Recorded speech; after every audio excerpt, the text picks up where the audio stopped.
Le cloud est une réalité qui s'impose à tous aujourd'hui, entreprises, particuliers. Nous consommons tous des applications ou des traitements informatiques dans le cloud.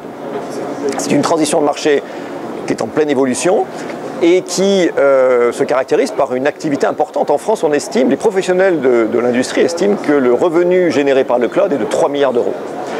Alors, beaucoup de prestataires, beaucoup d'acteurs dans le marché proposent des solutions et des services cloud, ce qui a pour conséquence une grande richesse d'offres, mais aussi un peu de complexité et l'émergence d'une nouvelle tendance du cloud, qui est le cloud hybride, la nécessité pour des entreprises de pouvoir à la fois gérer des services cloud en interne et à l'extérieur. Cisco est impliqué et est engagé dans le cloud depuis de nombreuses années. Nous sommes un cloud provider, nous proposons des solutions, des applications as a service, comme Webex, qui est le deuxième SaaS le plus vendu au monde, comme Meraki, qui est une solution de gestion d'infrastructures de réseau dans le cloud. Mais nous sommes aussi un fournisseur d'infrastructures cloud pour les clouds privés des entreprises, mais aussi pour les clouds publics développés par nos partenaires. Et notre souhait est de continuer évidemment dans cette stratégie.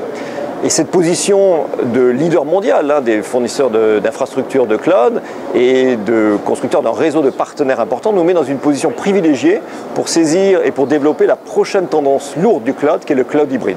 Intercloud, c'est la stratégie de Cisco dans le cloud. Alors elle se décompose, cette stratégie, en plusieurs points. Le premier point, c'est de créer des connecteurs entre les clouds privés de nos clients et les clouds publics de nos partenaires, pour offrir à nos clients la plus grande liberté de choix possible, la plus grande simplicité possible pour traiter leur workload ou traiter leurs applications à la fois en privé et en public. C'est le premier élément de cette stratégie. Et le deuxième élément, c'est fort de cette possibilité, de cette interconnexion des différents clouds, c'est d'offrir aussi un catalogue de services le plus riche possible à nos clients à travers le monde.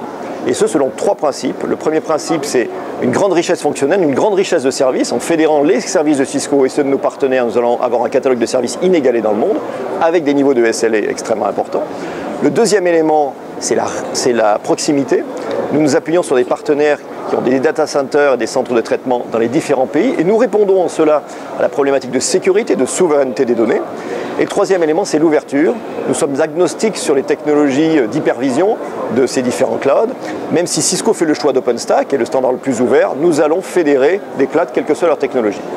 En ce sens, nous allons quelque part créer l'Internet des clouds, après l'Internet sur lequel nous avons été pionniers pendant des années, et nous allons ainsi préparer la prochaine évolution, qui est l'Internet des objets.